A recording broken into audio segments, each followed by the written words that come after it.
చదువుతోనే అందరి చాలా మంది జీవితాలలో మార్పు సాధ్యమవుతుందని గిరిజన ప్రాంత ప్రజలు వారి పిల్లలను బాగా చదివించాలని పలమనేరు శాసనసభ్యులు అమర్నాథ్ రెడ్డి పేర్కొన్నారు. పలమనేరు మండలంలోని కొలమానపల్లి పంచాయతీ దొడ్డిపల్లి ఎస్టీ కాలనీ నందు రోప్స్ గ్రామీణ పేదరిక నిర్మూలన సంస్థ ఆధ్వర్యంలో మంగళవారం పేదలకు నిత్యావసరాల పంపిణీ కార్యక్రమం జరిగింది. కార్యక్రమానికి పలమనేరు శాసనసభ్యులు అమర్నాథ్ రెడ్డితో పాటు చిత్తూరు పార్లమెంట్ సభ్యులు దగ్గుమల్ల ప్రసాదరావు ముఖ్య అతిథులుగా హాజరయ్యారు. ఈ సందర్భంగా సంస్థ నిర్వాహకులతో పాటు గ్రామస్తులు వారికి ఘన స్వాగతం తెలిపారు. అనంతరం కాలనీలో ఏర్పాటు చేసిన సోలార్ లైట్లను వారు ప్రారంభించారు. అదేవిధంగా పలువురు విద్యార్థినులకు సైకిల్స్ పంపిణీ మరియు 50 పేద కుటుంబాలకు రేషన్ పంపిణీ చేశారు. ఈ సందర్భంగా ఎంపీ మరియు ఎమ్మెల్యేలు కాలనీ వాసులను ఉద్దేశించి ప్రసంగించారు.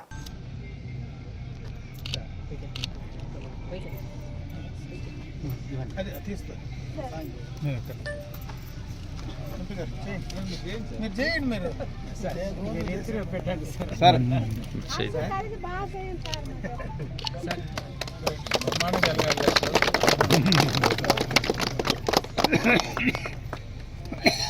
ఆరు గంటలకు వెళ్తారు.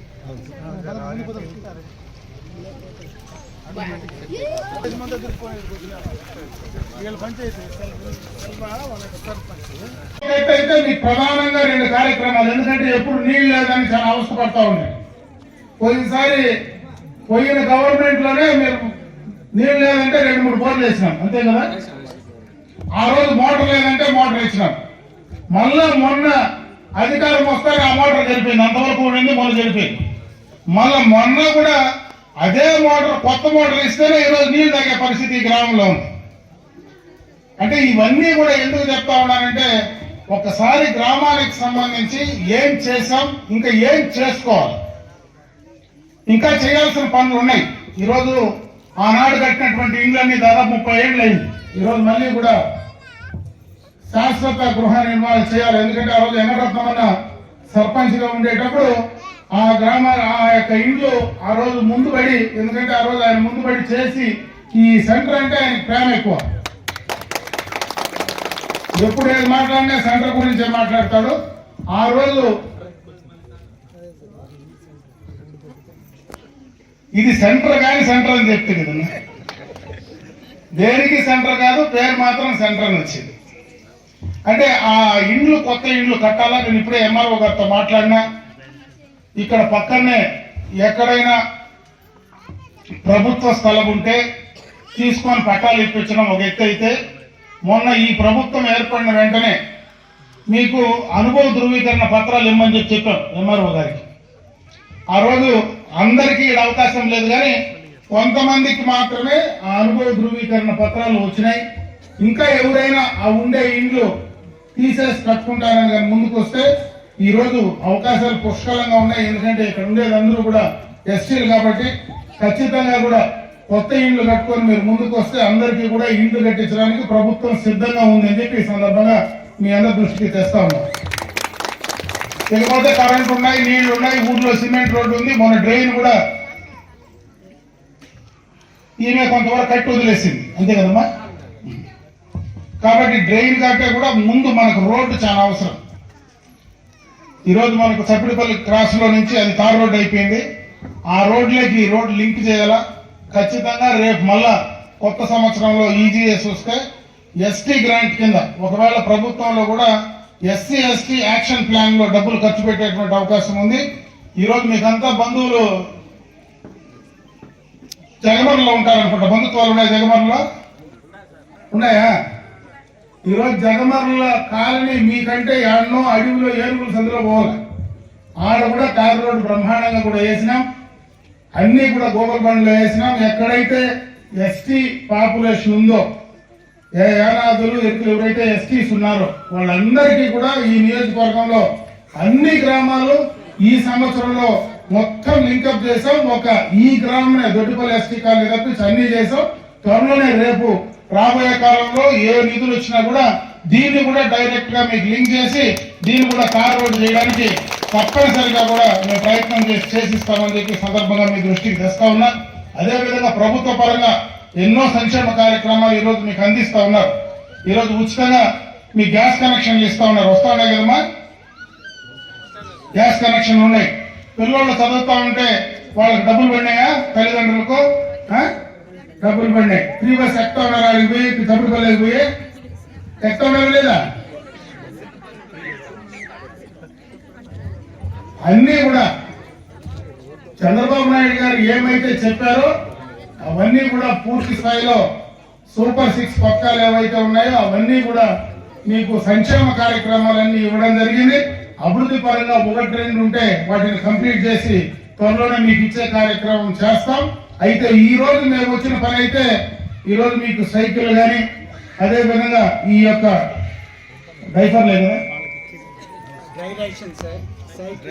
రేషన్ వచ్చి మామూలుగా మీకు వచ్చే రేషన్ ఎట్లా వస్తుంది, కొంచెం పేదవాళ్ళు ఎక్కువ ఉంటే అన్ని వంటకు కావాల్సినటువంటి పప్పు ఆయిల్ అన్ని కలిపి 9 నెలలకు, అవునా?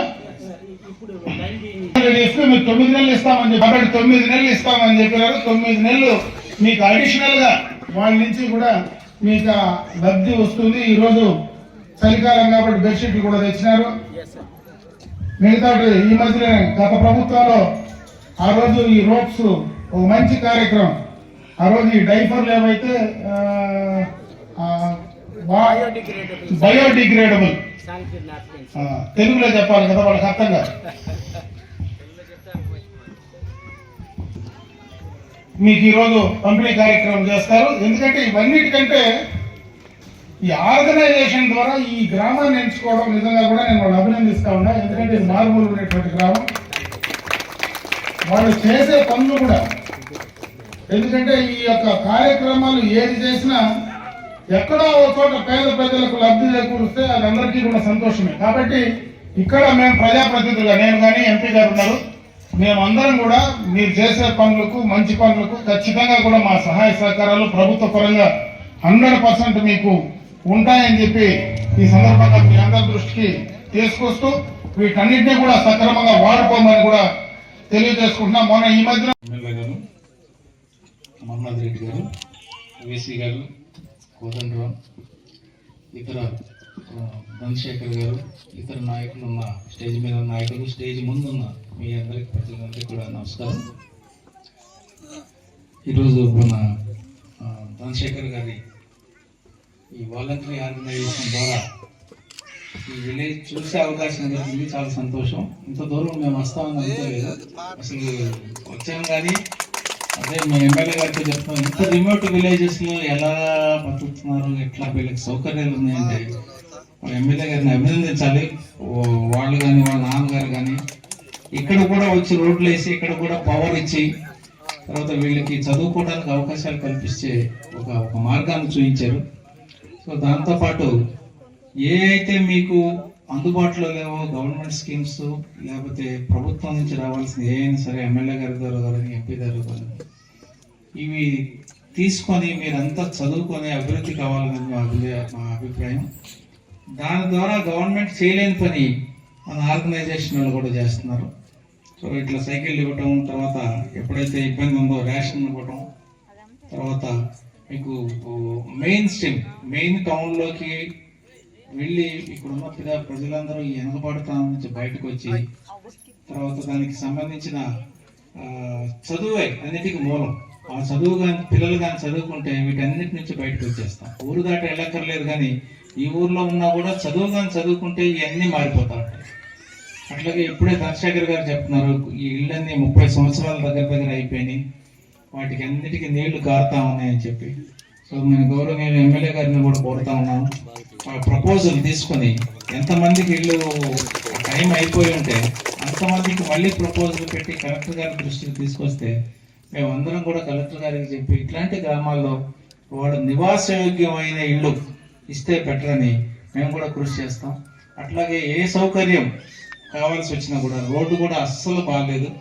మరి ఇక్కడ నుంచి వెళ్ళడం మీకు వర్షాకాలం ఇప్పుడే ఇట్లా ఉంది, బాగా వర్షాలు పడ్డప్పుడు అసలు రోడ్లు మీకు యాక్సెస్ ఉండకపోవచ్చు. సైకిల్ మీద వెళ్ళాలన్నా ఇంకో దాని మీద వెళ్ళాలన్నా కష్టం అవుతుంది. సో ఆ రోడ్డు కూడా ఎట్లా దాన్ని మెరుగుపరచవచ్చు ఆ రోడ్లని అనేది మేము కలెక్టర్ గారితో మాట్లాడి తర్వాత ఎమ్మెల్యే గారి ప్రపోజల్ తోటి ఆ రోడ్డు తర్వాత ఇల్లు సంగతి కూడా చూస్తానికి ప్రయత్నం చేస్తాం. వాస్తవానికి నాకు చాలా ఆశ్చర్యంగా ఉంది. నేను కూడా చాలా విలేజెస్ చూశాను, కానీ ఎంత రిమోట్లో ఈ విలేజెస్లో ఇట్లా ఉండటం, వీళ్ళంతా ఐడెంటిఫై చేయడం చాలా గొప్ప విషయం. సో ప్రభుత్వం గొప్పతనం కూడా ఉంది, వీటన్నిటికి పవర్ ఇవ్వటం, వాటర్ ఇవ్వటం, రోడ్లు వేయటం. సో మీ అందరూ అభివృద్ధి కావాల్సింది అనేదే ప్రభుత్వం యొక్క ఉద్దేశం. ఇంకా మరి కాస్త మెరుగుపరిచి కాస్త అభివృద్ధి చేయడానికి ప్రయత్నం చేస్తాం.